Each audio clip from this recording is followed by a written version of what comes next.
जैसे जैसे बिहार में विधानसभा चुनाव की तारीखें करीब आ रही है, सियासी सरगर्मियां तेज हो रही हैं।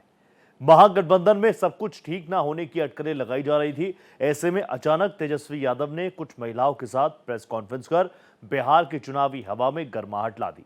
हाल ही में सूबे की जेडीयू बीजेपी सरकार ने रोजगार के नाम पर लाभार्थी महिलाओं के खाते में 10-10 हजार रुपए का डीबीटी किया था। बिहार का सियासी इतिहास है कि यहां पुरुषों से ज्यादा महिलाएं मतदान करने निकलती हैं। ऐसे में आधी आबादी पर विपक्ष की भी पूरी नजर है, पैनी नजर है।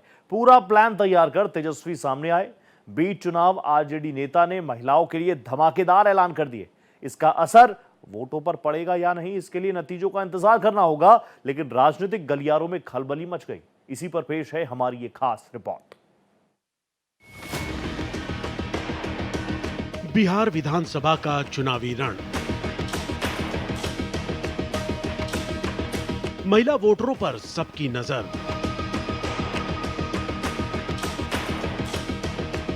नीतीश का भरोसेमंद वोट बैंक। तेजस्वी की सेधमारी कोशिश।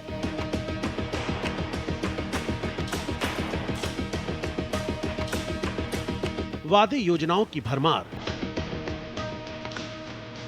आधी आबादी किसके साथ।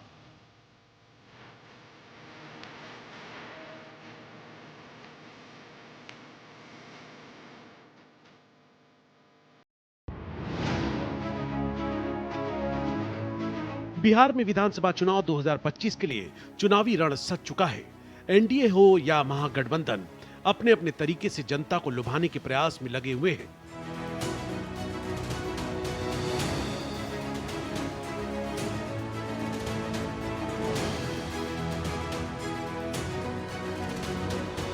लेकिन दोनों गठबंधनों में एक चीज सामान्य है कि उनकी नजर आधी आबादी पर है और वे अपने अपने ढंग से उनको अपनी ओर लाना चाहते हैं।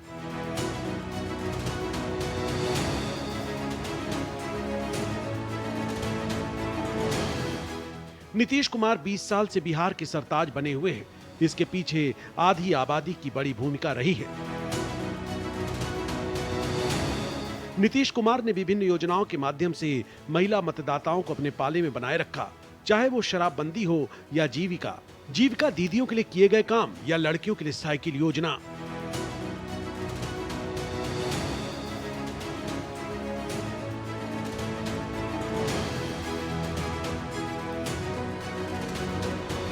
दोनों गठबंधन अलग अलग मुद्दे पर आम आवाम को अपनी ओर खींचने की कोशिश कर रहे हैं, लेकिन चुनाव में इस वक्त सबसे बड़ा मुद्दा डबल एम यानी महिला और मनी बनता हुआ दिखाई दे रहा है। बिहार में तकरीबन 3.41 करोड़ महिला मतदाता हैं, जिसमें 1.36 करोड़ जीविका दीदी हैं। ऐसे देखें तो तकरीबन आधी आबादी की कुल संख्या का 40% करीब 1 करोड़ 21 लाख महिलाओं के अकाउंट में डायरेक्ट 10,000 रुपया भेजना चुनावी मौसम में नीतीश कुमार का मास्टर स्ट्रोक माना जा रहा है। बिहार में मुख्यमंत्री महिला रोजगार योजना की पहली किस्त के तौर पर 26 सितंबर को पीएम नरेंद्र मोदी ने 75 लाख महिलाओं के खाते में 10,000 रुपए भेजे थे। नवरात्रि के इन पावन दिनों में आज मुझे बिहार की नारी शक्ति के साथ उनकी खुशियों में शामिल होने का अवसर मिला है। मैं यहां स्क्रीन पर देख रहा था, लाखों महिलाएं बहनें दिख रही हैं। नवरात्रि के इस पावन पर्व में आप सबके आशीर्वाद हम सब के लिए एक बहुत बड़ी शक्ति है। मैं आज आपका हृदय से आभार व्यक्त करता हूं और आज से मुख्यमंत्री महिला रोजगार योजना शुरू की जा रही है। इस योजना से अब तक, जैसा मुझे बताया गया, 75 लाख बहनें जुड़ चुकी हैं।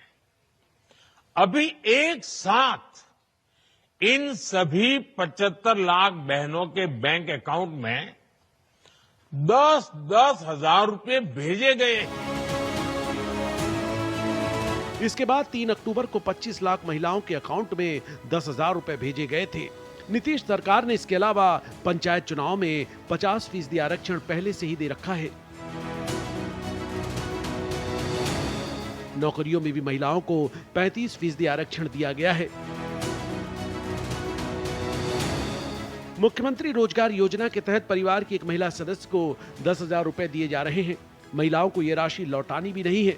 6 महीने के बाद इसका आकलन किया जाएगा और फिर 2 लाख रुपए की और मदद देने की सरकार ने घोषणा की है।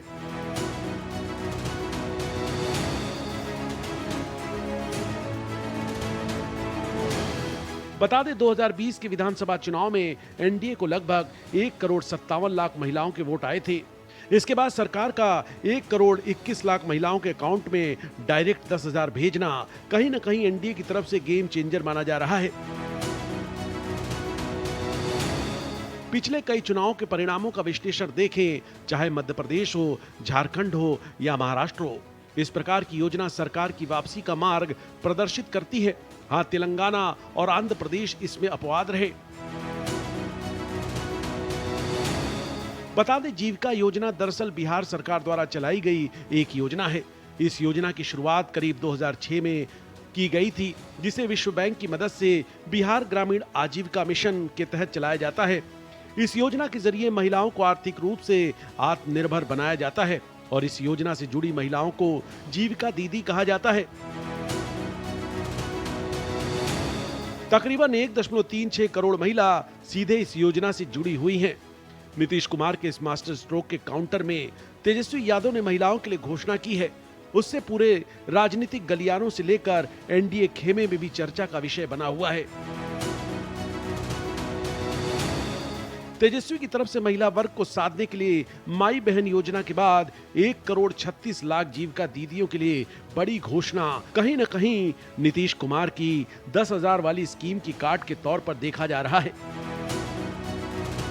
सामाजिक न्याय के बाद बिहार अब आर्थिक न्याय का गवाह बनेगा। बिहार में अब नौकरी का नव जागरण होगा। बिहार के जिस भी परिवार के पास सरकारी नौकरी नहीं है, ऐसे हर परिवारों को एक नया अधिनियम बना करके अनिवार्य रूप से उन परिवार में नौकरी जो है दी जाएगी। सरकार बनते ही इन्होंने 20 साल तक कोई नौकरी नहीं दी, कोई रोजगार नहीं दी, लेकिन सरकार बनते ही 20 दिनों के अंदर यह अधिनियम बनाया जाएगा और 20 महीने में ऐसा कोई बिहार का घर नहीं बचेगा जिसके पास सरकारी नौकरी नहीं होगी। यानी सरकार बनते ही 20 दिनों के अंदर अधिनियम बनाएंगे और 20 महीनों के अंदर जिस परिवार में भी सरकारी नौकरी नहीं है, तेजस्वी उस हर परिवार को एक सरकारी नौकरी दिलाने का काम करेगा।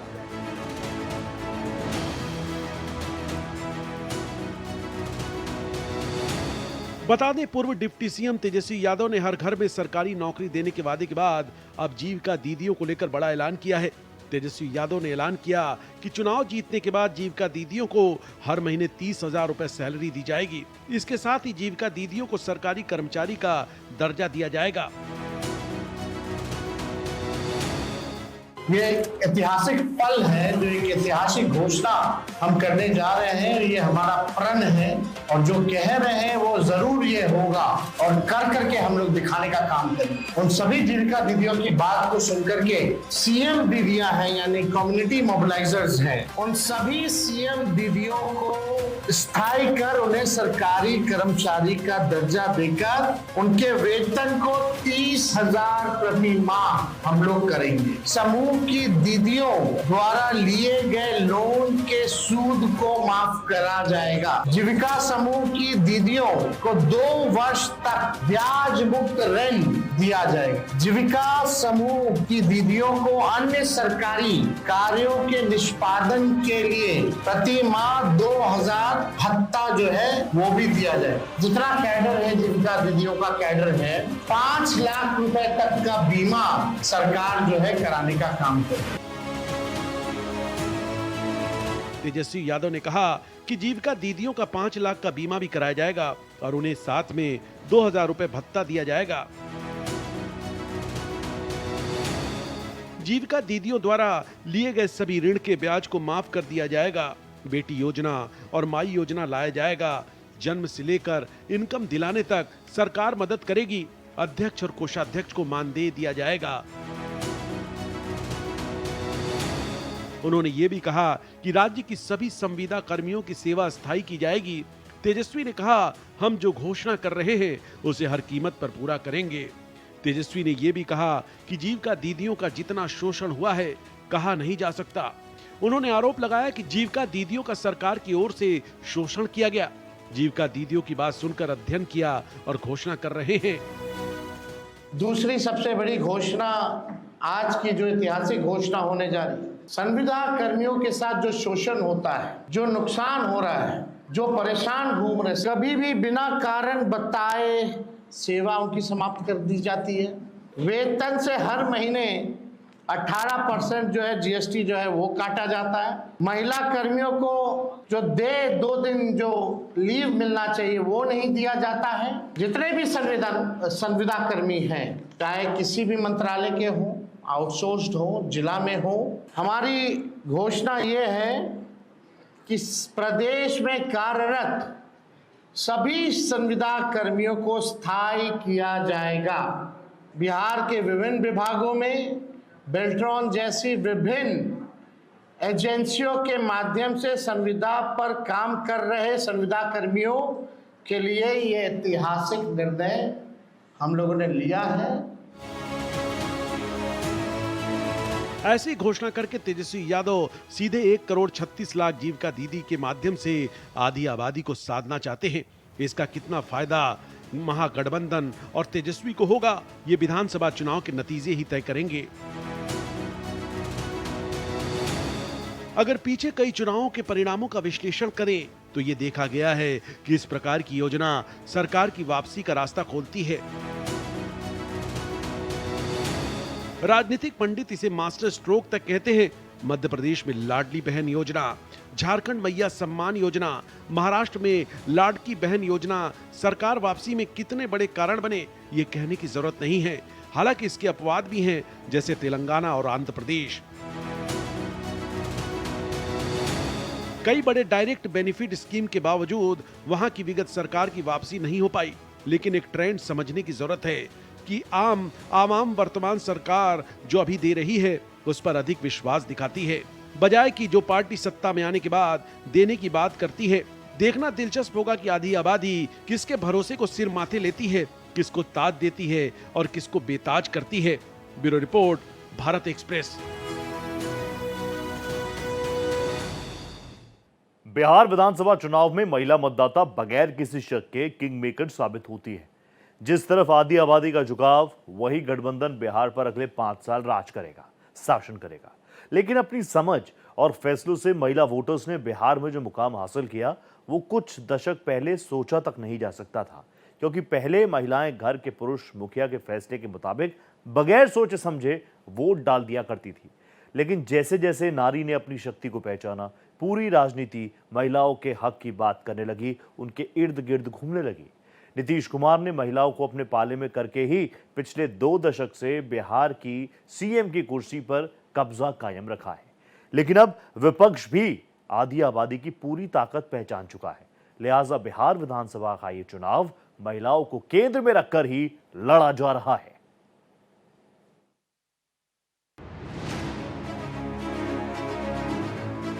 बिहार की दशकों पुरानी जातिगत आधारित राजनीतिक समीकरणों में अब एक बड़ा बदलाव देखने को मिल रहा है।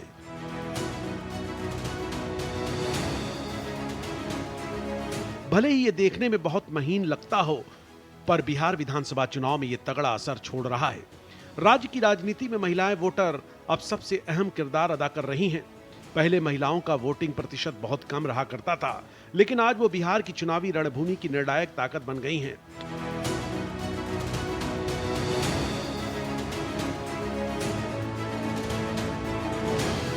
दो 2025 के विधानसभा चुनाव में सभी बड़े राजनीतिक दलों ने महिला मतदाताओं को साधने के लिए खास रणनीतियां बनाई हैं। अब महिलाएं केवल वोटर नहीं, बल्कि राजनीति की दिशा तय करने वाली ताकत बन गई हैं। यही वजह है कि चाहे एनडीए हो या महागठबंधन, सभी महिला मतदाताओं को लुभाने के लिए सोचे समझे प्रयास कर रहे हैं।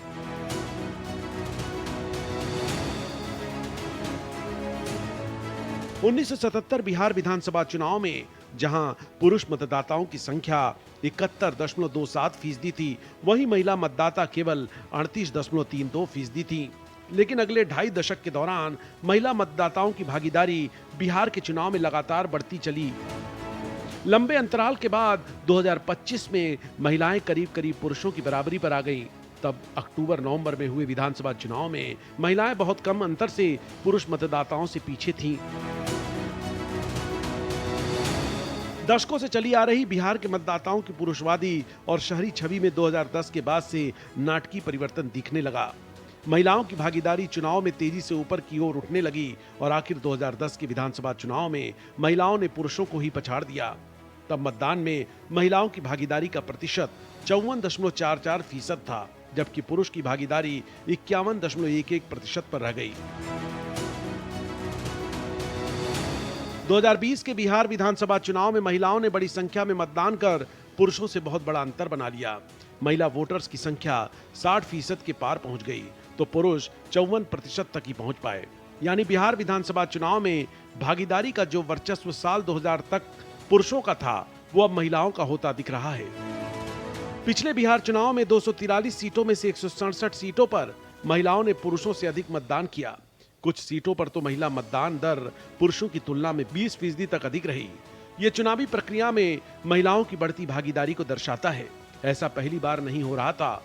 साल 2010 में पुरुषों को पीछे छोड़ने के बाद साल 2015 में महिला वोटर्स ने 4% का बड़ा अंतर बनाया और केवल शहरों में नहीं बल्कि ग्रामीण इलाकों में भी इसका असर देखने को मिला। चुनाव में अपनी इसी भागीदारी से वो केवल मतदाता नहीं रह गई, बल्कि किंग मेकर बन गई। बिहार में कुल 243 विधानसभा क्षेत्र हैं। मतदाताओं की संख्या लगभग 7.42 करोड़ है, जिसमें कि मेल 3.92 और फीमेल 3.5 करोड़ हैं। 100 वर्ष की आयु पूर्ण कर चुके मतदाता लगभग 14,000 हैं और फर्स्ट टाइम वोटर्स लगभग 14 लाख हैं। महिलाओं की ये बढ़ती हुई राजनीतिक मुखरता के कारण भी हैं और इसके नतीजे भी मिले।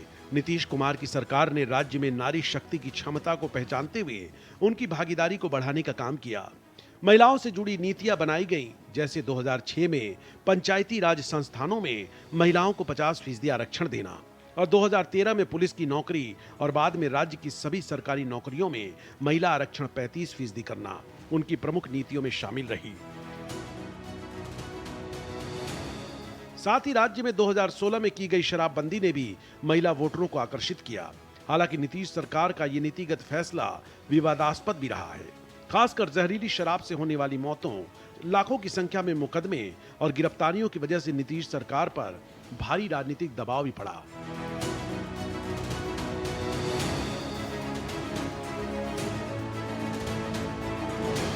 खुद उनकी ही सहयोगी बीजेपी ने 2022 में इस कानून की समीक्षा करने की मांग की थी, पर जमीनी स्तर पर महिला समूहों ने शराबबंदी को लेकर समर्थन दिखाया और इसका फायदा चुनाव नतीजों में भी दिखा। इसके अलावा लड़कियों के लिए साइकिल योजना, स्कूल यूनिफॉर्म और छात्रवृत्ति जैसी योजनाओं ने शिक्षा के क्षेत्र में लड़कियों की प्रमुख बाधाओं को तोड़ा। इससे माध्यमिक शिक्षा को बढ़ावा मिला, बाल विवाह में देरी हुई और नीतीश की जेडीयू पार्टी के लिए एक मजबूत महिला जनाधार तैयार हुआ।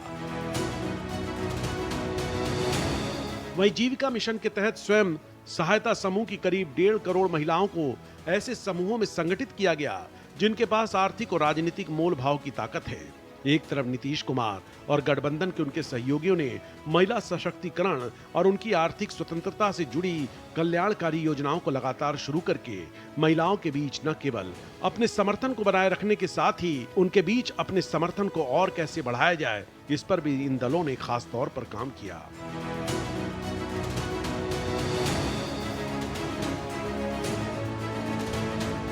हालांकि अब 2025 के बिहार विधानसभा चुनाव से पहले राज्य की सभी प्रमुख राजनीतिक पार्टियां ये बात अच्छे से समझ चुकी हैं कि महिलाओं के वोट कितने जरूरी हैं। इसी का नतीजा है कि पूर्व डिप्टी सीएम तेजस्वी यादव ने हर घर में सरकारी नौकरी देने के वादे के बाद अब जीविका दीदियों को लेकर बड़ा ऐलान किया है कि चुनाव जीतने के बाद जीविका दीदियों को हर महीने 30,000 रुपए सैलरी दी जाएगी। इसके साथ ही जीविका दीदियों को सरकारी कर्मचारी का दर्जा दिया जाएगा। ये ऐतिहासिक पल है, जो एक ऐतिहासिक घोषणा हम करने जा रहे हैं। ये हमारा प्रण है और जो कह रहे हैं वो जरूर ये होगा और कर करके हम लोग दिखाने का काम करेंगे। उन सभी जीविका दीदियों की बात को सुनकर के सीएम दीदियां हैं, यानी कम्युनिटी मोबिलाइजर्स हैं, उन सभी सीएम दीदियों को स्थायी कर उन्हें सरकारी कर्मचारी का दर्जा देकर उनके वेतन को 30,000 प्रति माह हम लोग करेंगे। समूह की दीदियों द्वारा लिए गए लोन के सूद को माफ करा जाएगा। जीविका समूह की दीदियों को 2 वर्ष तक ब्याज मुक्त ऋण दिया जाएगा। जीविका समूह की दीदियों को अन्य सरकारी कार्यों के निष्पादन के लिए प्रति माह 2,000 भत्ता जो है वो भी दिया जाए। जितना कैडर है जीविका दीदियों का कैडर है, 5 लाख रुपए तक का बीमा सरकार जो है कराने का काम करे। महिलाओं की अहमियत को देखते हुए कांग्रेस ने प्रियंका गांधी को मैदान में उतारा है। बता दें, बिहार में एनडीए को ओबीसी और दलित महिलाओं का वोट सबसे अधिक मिलता रहा है। 2020 में 63% ओबीसी महिलाओं ने एनडीए को वोट दिया था, पर इस बार महागठबंधन महंगाई, महिला सुरक्षा और शिक्षा जैसे मुद्दों पर शहरी और ग्रामीण महिला मतदाताओं से वोट मांग रहा है। चुनाव की तारीखों की घोषणा से ठीक पहले राज्य की एनडीए सरकार ने कुछ अहम महिला केंद्रित कल्याणकारी योजनाओं की घोषणा की। इनमें मुख्यमंत्री महिला रोजगार योजना के तहत 75 लाख महिलाओं के लिए 10,000 रुपए की डायरेक्ट कैश ट्रांसफर, मुफ्त ट्रांसपोर्ट, बिजनेस शुरू करने के लिए अनुदान और अधिक महिलाओं को टिकट देने जैसे वादे शामिल हैं। हालांकि महिलाओं की भागीदारी बिहार के चुनाव मैदान में तो वैसी नहीं बढ़ी, पर मतदान में बढ़ता उनका किरदार राज्य की सत्ता के समीकरणों को बदलने की पूरा मादा रखता है। लिहाजा 6 महिला विधायकों वाले जेडीयू ने 13 तो 7 महिला विधायकों वाले बीजेपी ने भी इस बार 13 महिलाओं को मैदान में उतारा है। भले ही ये आंकड़ा बेहद कम दिखता हो, पर जमीनी स्तर पर उनकी भागीदारी बहुत बढ़ चुकी है। राज्य के कई जिलों में स्थानीय महिला समूहों ने अब सार्वजनिक रूप से अपनी मांगे रखना, ब्लॉक स्तर पर जवाबदेही की मांग करना और विरोध स्वरूप स्वतंत्र उम्मीदवार खड़े करना भी शुरू कर दिए हैं। जहां पहले पुरुष ये तय करते थे कि पूरा परिवार किसे वोट देगा, वहीं अब महिलाओं ने पारिवारिक और रिश्तेदारी के नेटवर्क को लांघकर पुरानी पद्धतियों को चुनौती देना शुरू कर दिया है। हालांकि महिला मतदाताओं के सामने इस साल एक अप्रत्याशित चुनौती आ खड़ी हुई है। स्पेशल इंटेंसिव रिवीजन की वजह से करीब 23 लाख महिलाओं के नाम मतदाता सूची से हटा दिए गए। ये लगभग 6.1% होता है। ये पुरुषों के 3.8% की तुलना में बहुत अधिक है। यानी बीते 1.5 दशक में जो लैंगिक अंतर लगातार कम होते हुए महिलाओं की हिस्सेदारी मतदान में बढ़ गई थी, वो एक बार फिर खतरे में है। एनजीओ और कई महिला संगठनों की ओर से वोटर लिस्ट में बड़ी संख्या में महिलाओं के हटाए गए नामों के तरीके को स्पष्ट करने और चुनाव आयोग से मतदान से पहले उन्हें वापस जोड़ने की मांग की गई है। इसके लिए लगातार कोशिश की जा रही है। अगर महिलाओं को वापस नहीं जोड़ा गया और उनकी हिस्सेदारी मतदान में घट गई तो चुनावी नतीजे पर बड़ा असर हो सकता है। बिहार में महिला मतदाता बेशक अब पारंपरिक सांचे से बाहर निकलने लगी हैं, पर उनके मुद्दे पहले की तरह सुरक्षा, स्वास्थ्य, महंगाई, कल्याणकारी योजनाएं, बच्चों की शिक्षा और शराबबंदी जैसे अहम मसले हैं। ये अमूमन जातिगत और धार्मिक पहचान की सीमाओं से परे पूरे राज्य की महिलाओं के मुद्दे होते हैं। हाल के सर्वे दिखाते हैं कि महिलाओं की राजनीतिक स्वतंत्रता में वृद्धि हुई है। अब महिलाएं कहती हैं कि वोट उनका अपना फैसला होता है। महिलाओं की भागीदारी उन जिलों में सबसे अधिक रही है जहां महिला शिक्षा और स्वयं सहायता समूहों की पहुंच अधिक रही है। महिलाओं के मुद्दों में बढ़ती खाद्य और गैस की कीमतें, स्वास्थ्य सेवाओं तक पहुंच और बच्चों के लिए रोजगार के अवसरों की कमी जैसी चिंताएं शामिल हैं। महिलाओं की भागीदारी केवल चुनाव में मतदान तक सीमित नहीं है, सीधे मैदान में उतरने और प्रचार करने के मामले में भी उनकी संख्या में इजाफा हुआ है। हालांकि अभी ये निचले स्तर पर अधिक देखने को मिल रहा है। कुछ महिलाओं ने बड़ी और महत्वपूर्ण सीटें जीती हैं, तो शराबबंदी, बाल विवाह और ग्रामीण रोजगार जैसे मुद्दों पर सक्रिय आवाज बनकर उभरी हैं। अब राजनीतिक दलों की नीतियां भी महिलाओं को ध्यान में रखकर बनाई जाने लगी हैं। हालांकि अब भी उन्हें कई बाधाओं का सामना करना पड़ रहा है। प्रगति के बावजूद बिहार की राजनीति में महिलाओं को महत्वपूर्ण बाधाओं का सामना करना पड़ता है। इनमें सबसे अहम है पितृसत्तात्मकता, जो कि पुरुषों के वर्चस्व को पीछे छोड़ने में खासकर ग्रामीण इलाकों में बहुत अहम है। इसके अलावा महिला राजनेताओं के खिलाफ हिंसा, धमकियां और वित्तीय संसाधनों की कमी उनकी उम्मीदवारी और जमीनी संगठनात्मक ताकत को सीमित कर सकती है। महिला मतदाता किसे वोट करेंगी, ये बहुत कुछ इस पर निर्भर करेगा कि राजनीतिक दल महिलाओं की शिकायतों पर कैसी प्रतिक्रिया देते हैं, चाहे वो बड़ी संख्या में वोटर लिस्ट से नाम हटाए जाने को लेकर हो या नौकरी या सुरक्षा जैसे मुद्दों पर हो। हालांकि एक बात तो स्पष्ट है कि महिलाओं की मतदान में भागीदारी, जिसे पहले नजरअंदाज किया जाता रहा है, 2025 के बिहार विधानसभा चुनाव में सत्ता की चाबी बनेंगी और यही महिला मतदाता बिहार की राजनीति के अगले युग का ताला खोलेंगी। राजनीतिक रूप से सक्रिय इस राज्य में नारी शक्ति अब निर्णायक भूमिका में है, जो आने वाले वर्षों में बिहार के सामाजिक और राजनीतिक ताने बाने को भी आकार देंगी। Bureau report, Bharat express. Bihar की राजनीति में महिलाएं बेहद अहम फैक्टर हैं। महिलाओं के मतदान में हिस्सेदारी साल दर साल बढ़ती जा रही है। ये लोकतंत्र में उनकी बढ़ती दिलचस्पी को भी दर्शाता है। लेकिन जब महिलाओं को चुनाव में टिकट देने की बात आती है तो राजनीतिक दल कन्नी काटने लग जाते हैं। इसे इस बार के बिहार चुनावों में भी महसूस किया जा रहा है। चुनाव में महिलाओं को 33% आरक्षण देने की पुरानी मांग को सभी प्रमुख पार्टियों ने एक बार फिर दरकिनार किया है।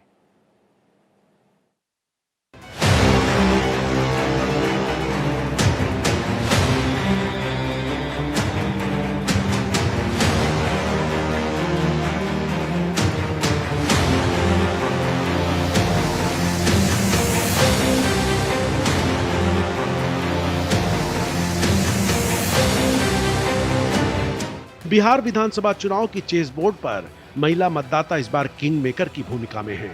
यही वजह है कि राष्ट्रीय जनतांत्रिक गठबंधन और महागठबंधन दोनों ही महिला वोट बैंक को साधने के लिए बड़े वादे कर रहे हैं।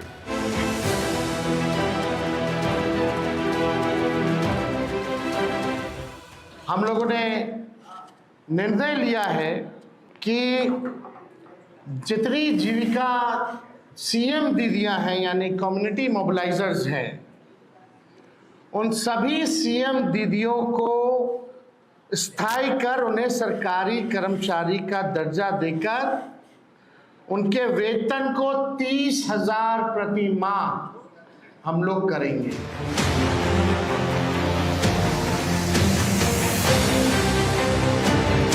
मुख्यमंत्री महिला रोजगार योजना शुरू की जा रही है। इस योजना से अब तक, जैसा मुझे बताया गया, 75 लाख बहनें जुड़ चुकी हैं। अभी एक साथ इन सभी 75 लाख बहनों के बैंक अकाउंट में 10-10 हजार रुपए भेजे गए हैं।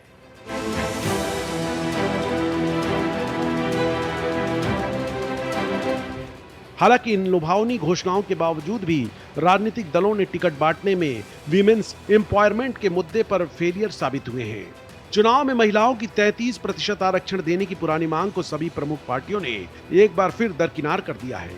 आंकड़ों का विश्लेषण दर्शाता है कि महिलाओं को टिकट देने में दोनों गठबंधनों का प्रदर्शन निराशाजनक रहा है।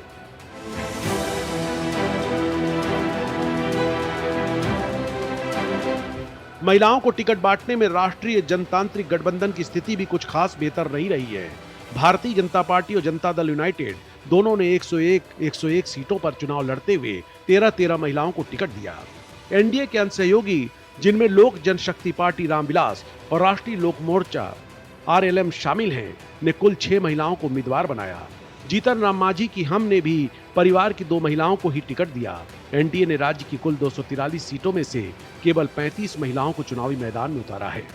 महागठबंधन का भी हाल महिलाओं को टिकट बांटने में कोई बहुत अच्छा नहीं रहा है। राष्ट्रीय जनता दल बड़ी पार्टी होने के बावजूद 143 सीटों में से केवल 24 महिलाओं को ही मैदान में उतार पाई, जो लगभग 16% हिस्सेदारी है। गठबंधन की सहयोगी कांग्रेस का रिकॉर्ड और भी कमजोर रहा, जहां 61 सीटों में से केवल 5 महिलाओं को टिकट मिला। कुल मिलाकर आरजेडी और कांग्रेस ने 204 सीटों में से मात्र 29 महिलाओं पर भरोसा जताया। यह स्पष्ट है कि कोई भी दल या गठबंधन महिला आरक्षण के निर्धारित लक्ष्य के आसपास भी नहीं पहुंच पाया है।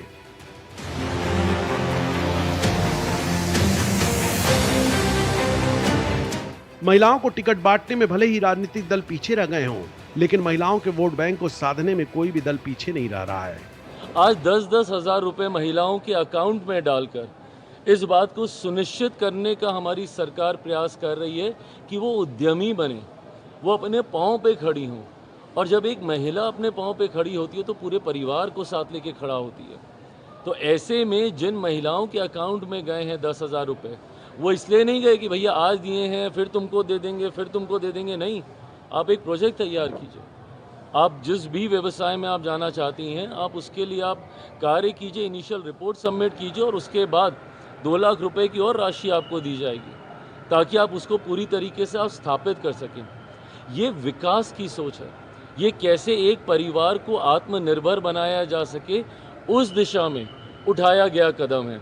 और स्वाभाविक है भैया, ये ऐसे कदम हैं जो सीधा गरीब कल्याण की योजनाओं को सशक्त करते हैं, महिलाओं को सशक्त करते हैं, परिवारों को सशक्त करते हैं।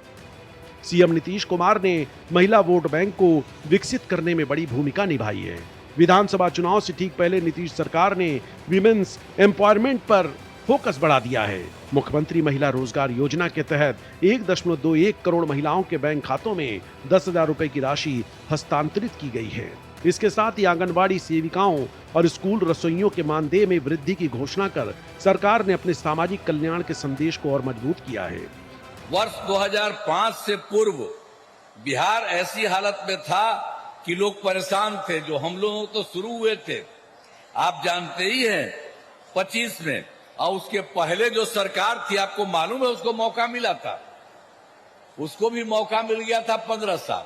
और तो 7 वर्ष में जो बनाया गया था उसको हटना पड़ा। और कभी कोई महिला के लिए कोई काम किया था, लड़का और लड़की के लिए कोई पूछा था, और जो उसको हटना पड़ा था, तो अपनी पत्नी को, अपने वाइफ को वहीं पर बनवाया था। तो यही सब ना धंधा करता है। इसलिए आप उन लोगों का जान लीजिए, किसी के लिए कोई नहीं काम किया, आई सब अपने परिवार के लिए काम कर रहा है।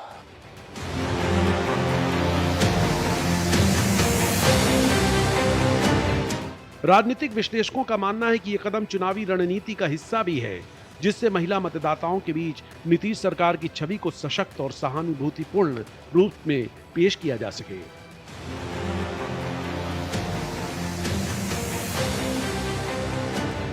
मुझे खुशी इस बात की कि मेरे प्रधानमंत्री ने सिर्फ शिलान्यास नहीं किया, उन्होंने उद्घाटन भी किए हैं और कई ऐसी जन कल्याण की योजना जिसको लागू करने का काम किया, जो विपक्ष सपने दिखाता रहा था बिहार को कि हम आएंगे तो हम ऐसा करेंगे, हम आएंगे तो हम ऐसा करेंगे। अरे प्रभु, दिए तो थे आपको 15 साल।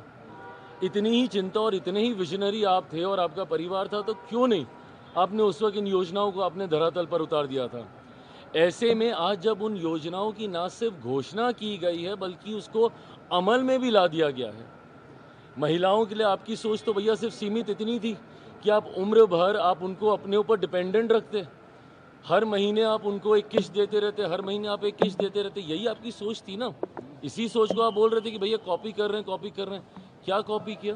वहीं विपक्ष के नेता तेजस्वी यादव ने रोजगार के सहारे महिलाओं की वोट बैंक को साधने की रणनीति अपनाई है।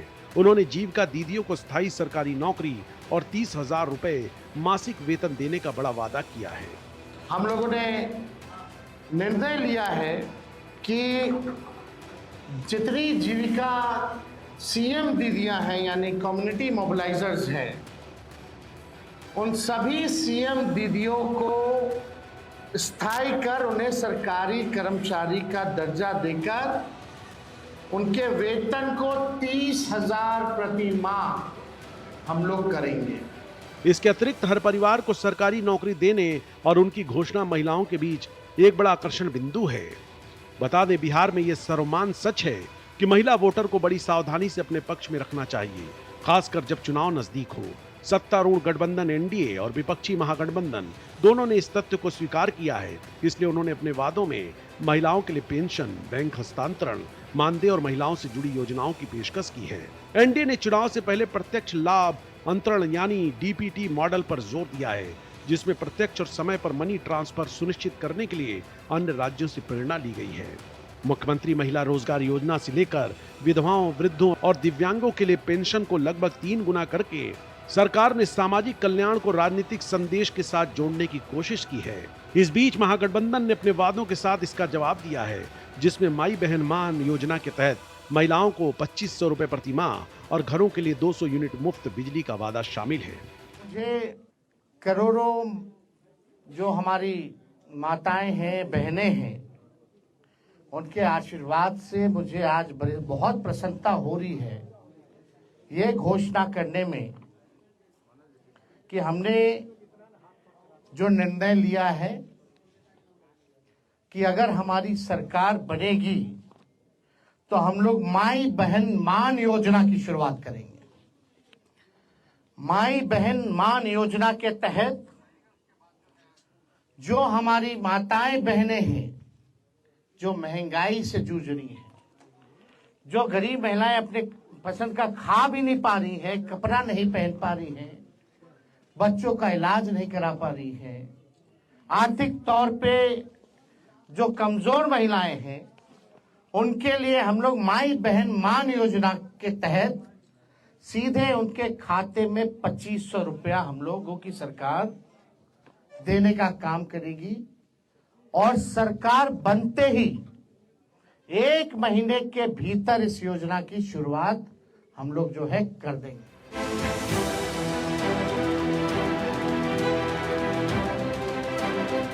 एनडीए की योजनाओं का लाभ लाभार्थियों तक पहुंचना शुरू हो गया है, लेकिन विपक्ष के वादों को मौजूदा सरकार के कल्याणकारी ढांचे में कथित कमियों को दूर करने के लिए सुधारात्मक कदम के रूप में पेश किया जा रहा है। ऐसे में सवाल उठता है कि क्या ये योजनाएं वाकई महिला मतदाताओं को प्रभावित करेंगी या इन्हें चुनाव से पहले राजनीतिक पैंतरेबाजी का एक और दौर माना जाएगा। महाराष्ट्र की लड़की बहन योजना और हरियाणा की लाडो लक्ष्मी योजना से सबक लेते हुए बिहार सरकार ने महिला मतदाताओं को लुभाने के लिए डीबीटी की रणनीति अपनाई। विधानसभा चुनाव से कुछ महीने पहले नीतीश कुमार के नेतृत्व वाली सरकार ने मुख्यमंत्री महिला रोजगार योजना शुरू की, जिसमें प्रधानमंत्री नरेंद्र मोदी द्वारा दिल्ली से बटन दबाने के साथ ही बिहार की 75 लाख महिलाओं के बैंक खातों में सीधे 10 से 10,000 रुपए पहुंच गए। 75 करोड़ रुपए की इस योजना को स्वरोजगार और आजीविका सृजन के माध्यम से महिला सशक्तिकरण के लिए एक प्रयास के रूप में पेश किया गया था। हालांकि इसके समय का राजनीतिक प्रभाव स्पष्ट था। सामाजिक सुरक्षा का रास्ता अपनाते हुए नीतीश कुमार ने विधवाओं, वृद्धों और दिव्यांगों के लिए पेंशन लगभग 3 गुना कर दी। मासिक भत्ते 400 रुपए से बढ़कर 1100 रुपए हो गए, जिसमें 1.9 करोड़ से ज्यादा लोगों को लाभ हुआ।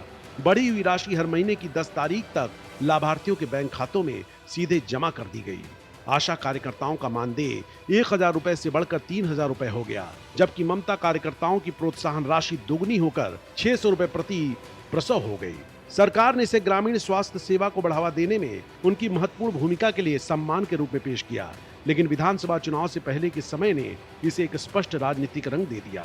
इस कदम ने 95,000 आशा कार्यकर्ताओं और 4600 ममता कार्यकर्ताओं को लाभ मिलने की उम्मीद है। चुनाव से पहले एक और महिला केंद्रित पहल करते हुए प्रधानमंत्री मोदी ने बिहार में ग्रामीण महिला उद्यमियों के लिए जीविका निधि वित्तीय योजना शुरू की।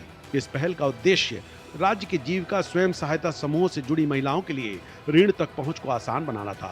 इस पहल के तहत महिलाओं की संस्था के खाते में 105 करोड़ रुपए हस्तांतरित किए गए। प्रधानमंत्री मोदी ने इस कदम को एक शुभ शुरुआत बताया और महिला सशक्तिकरण को भारत के विकास का एक प्रमुख स्तंभ बताया। इस योजना के तहत जीविका के अंतर्गत आने वाली सभी क्लस्टर स्तरीय संघ, केंद्र और राज्य द्वारा संयुक्त रूप से वित्त पोषित एक नई सहकारी समिति के सदस्य बन गए। महिलाओं के बैंक खातों में सीधे, तेज और अधिक पारदर्शी हस्तांतरण सुनिश्चित करने के लिए ये प्रणाली पूरी तरह से ऑनलाइन संचालित हुई। महागठबंधन ने वादा किया कि अगर गठबंधन अगली सरकार बनाता है तो बिहार में वंचित वर्ग की महिलाओं को माई बहन मान योजना के तहत 2500 रुपए प्रति माह मिलेंगे। इस पहल का उद्देश्य महिलाओं को सीधे वित्तीय सहायता प्रदान करना और सुव्यवस्थित पंजीकरण के माध्यम से समय पर धन हस्तांतरण सुनिश्चित करना है। गठबंधन ने महिलाओं के लिए सामाजिक सुरक्षा को मजबूत करने का भी वादा किया है। इस योजना को आर्थिक सशक्तिकरण और राजनीतिक समावेशन दोनों की दिशा में एक कदम के रूप में प्रस्तुत करते हुए इसे वर्तमान सरकार के कम और अनियमित भुगतानों के उलट बताया है। सामाजिक न्याय के बाद बिहार अब आर्थिक न्याय का गवाह बनेगा। बिहार में अब नौकरी का नव जागरण होगा। बिहार के जिस भी परिवार के पास सरकारी नौकरी नहीं है, ऐसे हर परिवारों को एक नया अधिनियम बना करके अनिवार्य रूप से उन परिवार में नौकरी जो है दी जाएगी। सरकार बनते ही इन्होंने 20 साल तक कोई नौकरी नहीं दी, कोई रोजगार नहीं दी, लेकिन सरकार बनते ही 20 दिनों के अंदर यह अधिनियम बनाया जाएगा और 20 महीने में ऐसा कोई बिहार का घर नहीं बचेगा जिसके पास सरकारी नौकरी नहीं होगी। यानी सरकार बनते ही 20 दिनों के अंदर अधिनियम बनाएंगे और 20 महीनों के अंदर जिस परिवार में भी सरकारी नौकरी नहीं है, तेजस्वी उस हर परिवार को एक सरकारी नौकरी दिलाने का काम करेगा।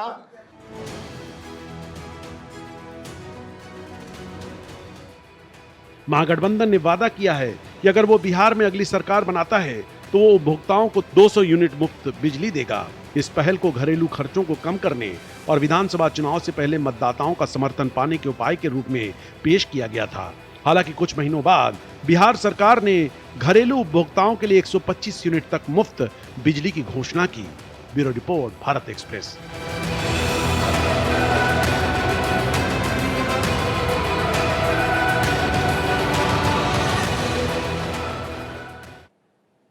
बिहार चुनाव के एम फैक्टर के इस खास पेशकश में आज फिलहाल इतना ही।